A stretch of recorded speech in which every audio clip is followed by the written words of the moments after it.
Tem tanta gente esperando apenas um sorriso teu para chegar perto.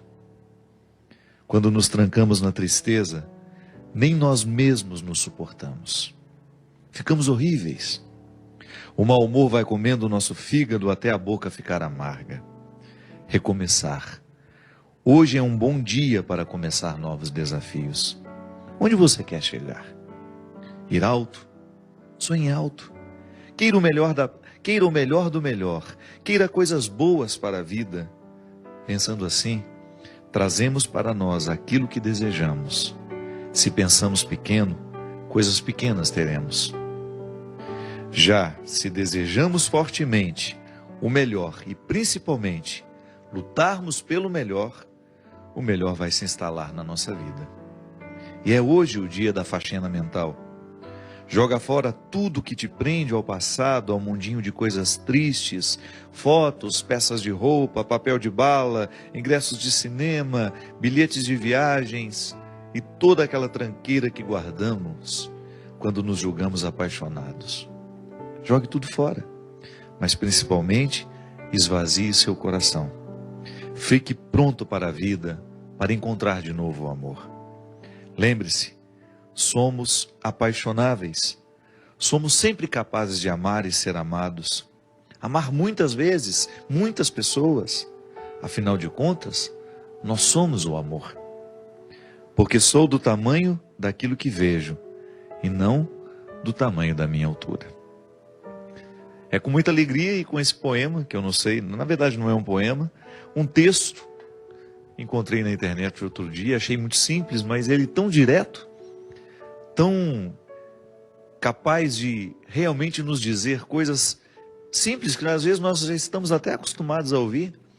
Eu gosto sempre de dizer que às vezes a palavra que transforma a nossa vida não é a palavra ordinária, é aquela palavra ordinária dita no momento certo e da maneira certa. Porque às vezes nós já escutamos isso muitas vezes. Um texto motivador, como tantas vezes você já teve a oportunidade de ter contato no Facebook, ou alguém te lhe dizendo, um e-mail que você recebeu. Autores desconhecidos, né? Porque esses textos chegam, às vezes chegam assinados pelo Drummond de Andrade, mas não foi ele que escreveu. Só para dar autoridade ao texto, às vezes as pessoas colocam um autor conhecido. Não. É um texto que qualquer pessoa poderia ter escrito no momento em que ela pensou a própria vida, a dinâmica da própria vida. Mesmo que você não seja um literato, é possível que você já tenha pensado tudo isso ali. Mas de repente aquela palavra dita no momento certo, quando você escuta aquilo no momento correto, ela tem um poder transformador sobre nós impressionante. Essa faxina que o escritor desconhecido nos propõe, com esse texto se chama Recomeçar, serve para nós nesse momento em que, ao olharmos para a morte do outro, pensamos a nossa. Na filosofia a gente aprende que a única forma que a gente tem de experimentar a morte, antes de morrer, é claro, né? Porque a morte é o acontecimento que nós vamos, de fato, saber o que é morrer, é no momento que a gente morre. Não há uma outra forma de experimentar a morte pessoal senão morrendo. Então, como isso vai ser o ato definitivo, eu antecipo essa experiência quando eu olho para aqueles que morrem ao meu lado. Porque de alguma forma nós nos olhamos naquelas pessoas que se foram. É uma maneira que eu tenho, que você tem, de olhar para a sua morte, é naquele que morre. É um impacto sobre nós. A morte dos outros nos impacta. E ao olhar, ao sentir esse impacto, é natural que você também passe a sua vida a limpo. Ah, padre, mas eu não ando de avião. Mas você também corre os riscos diários. A vida é perigosa, ela é sempre perigosa. Viver é perigoso, como dizia Guimarães Rosa, na introdução do seu Grande Sertão Veredas. Viver é perigoso. É sempre uma peleja, é sempre uma luta diária para a gente sobreviver. Eu vou atravessar a rua, eu corro risco de ser atropelado. Eu vou pegar um carro, vou para a estrada, eu corro risco de sofrer um acidente. Tudo é perigoso. Mas eu não falo desse perigo que você... Não é para virar uma neurose em nós isso. A gente precisa viver com a boa fé, né? A primeira experiência de fé que nós fazemos é essa, é a natural. Não é uma experiência sobrenatural. Eu confio no outro. Eu confio no motorista do ônibus, eu confio no motorista do metrô, eu confio no piloto do avião,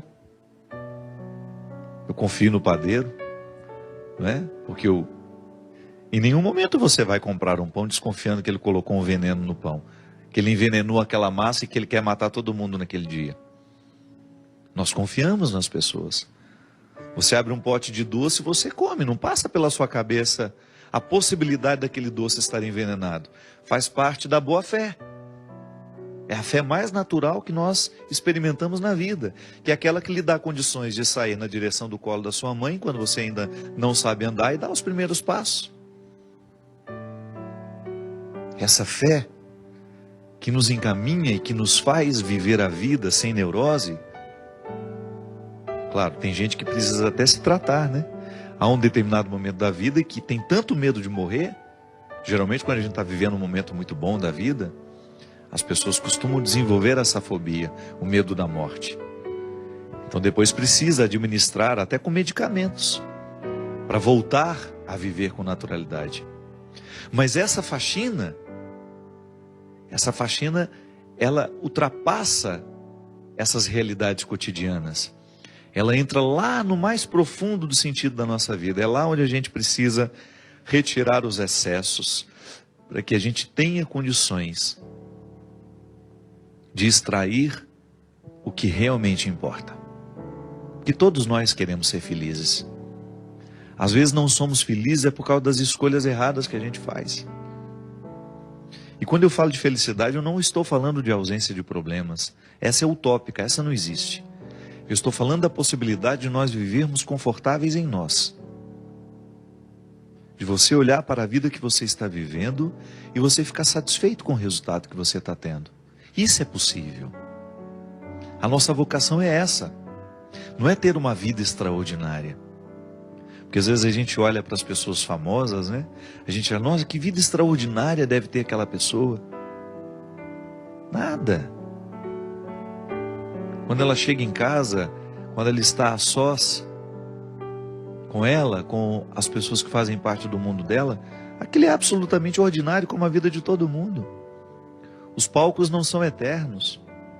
Aquele astro do cinema que você vê brilhando na tela, olha o que aconteceu com ele. Um homem que ganhou Oscar, um homem que ganhou inúmeros prêmios ao longo da sua vida e de repente não consegue administrar a infelicidade do momento, ou não soube administrar o sair de cena, porque isso também é perigoso. Ninguém está livre de perder o sentido da vida. E eu particularmente penso que pode ser para mim e para você uma oportunidade de nós revermos o que estamos fazendo na nossa vida. Às vezes a gente corre demais, às vezes a gente se expõe a um contexto de tanta necessidade, que a gente acaba morrendo antes da hora. Talvez esteja numa época em que as pessoas estejamos vivendo uma época em que as pessoas precisarão simplificar as suas vidas. Tamanha a complexidade do mundo. O mundo é cada vez mais complexo, minha gente. Porque quanto mais ele facilita a nossa vida, mais complexo ele fica. Porque ele gera possibilidades.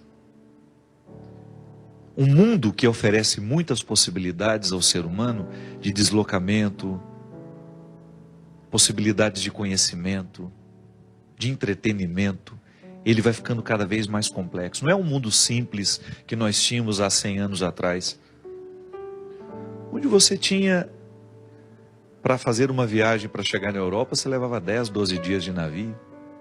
Hoje não, 8 horas de avião você está lá. Você pousa em Portugal. Essas facilidades complexificam a nossa vida. Porque quanto mais a gente pode, mais complexo a gente fica. E quando somos muito complexos,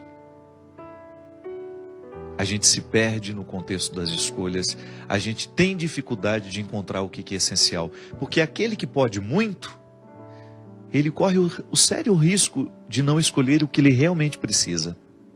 Porque entre aquilo que a gente pode e entre aquilo que a gente realmente precisa, há uma distância muito grande. Ele te leva à conversão, e o seu projeto é de plena restauração.